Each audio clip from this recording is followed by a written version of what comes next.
3 साल बाद भी पुलिस जागी के आते हैं, प्रशासन वाले तंग करते हैं, ये बिखेर दो बिखेर दो। ठाकरे पहले जमीन दी थी, कहो के मारी है, आवे जो को वोट मांगे ले जावे। आन बड़े प्रियंका ना वोट देना किया शुरू, तो प्रियंका तो हमें भाई मारे तो रजिस्ट्री बने हैं। वो कहते हैं कि 1971 युद्ध के बाद हम भारत आए, हमने सोचा हमारे सपने होंगे, हमारे घर अपने होंगे। वो अपना दर्द बताते हुए ये कहते हैं कि 1971 में जब हम पलायन करके भारत आए, तब यहाँ के लोगों ने हमें जमीन काट कर, प्लॉटिंग काट कर, पैसे लेकर जमीन दी।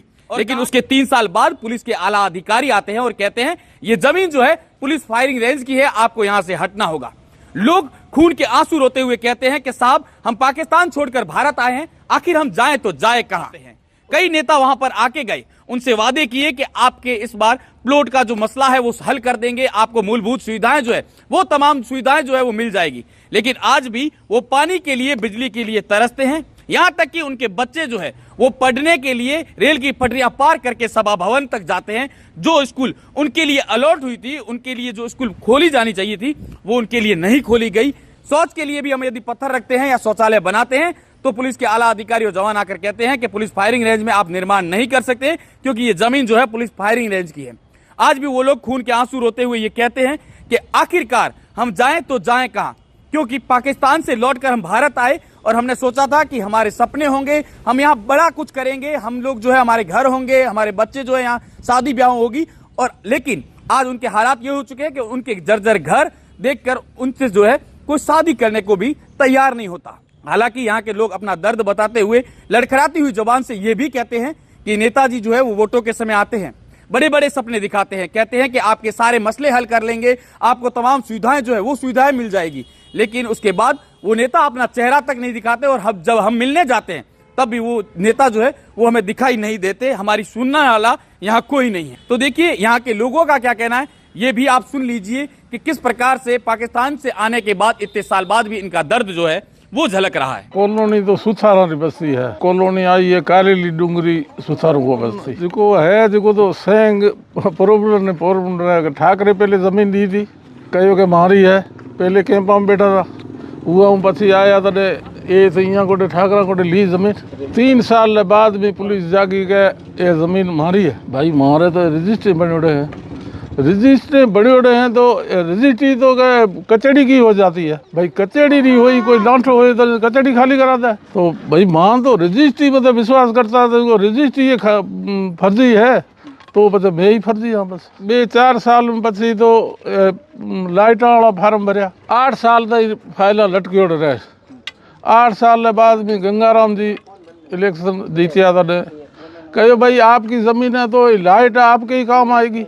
उरे बाद में कोई सरकारी फायदो है जो ये बस्ती में कोई बड़ा है को तो 71 में आया था, सें कह जाए आन पासा जाए माड़ा खतर ना हो तो हाँ अभी तो थोड़ा मीटिंग होने दो, उसके बाद में आपका काम कर देंगे। आन बड़े प्रियंका ना वोट देना किया शुरू, तो प्रियंका तो हमें मुनको भेड़ी को दी। मेरा नाम धर्मी देवी है।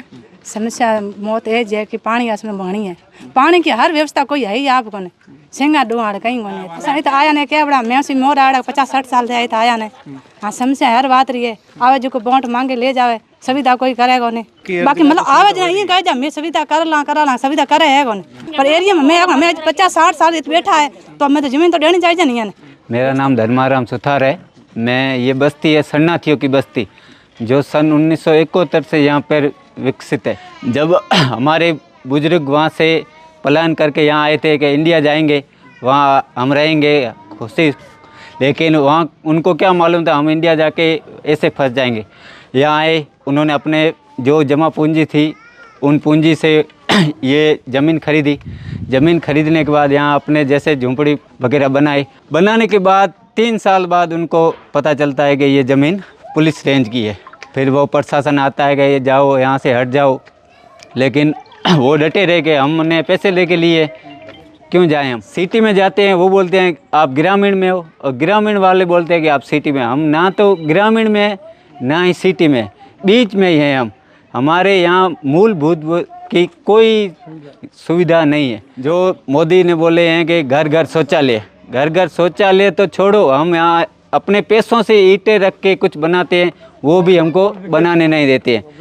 यहाँ आते हैं जब वोट होता है उस टाइम आते हैं, वो बरसात वाले मेंढक की तरह आने के बाद जो भी आता है बोलता है कि हम आपका पानी की सुविधा करेंगे, हम आपके ये ज़मीन का फैसला करा देंगे, हम आपके स्कूल बना देंगे। और वो जीतने के बाद हम उनके पास जाते हैं फरियाद लेके, वो हमारी बात का कोई गैर नहीं करते।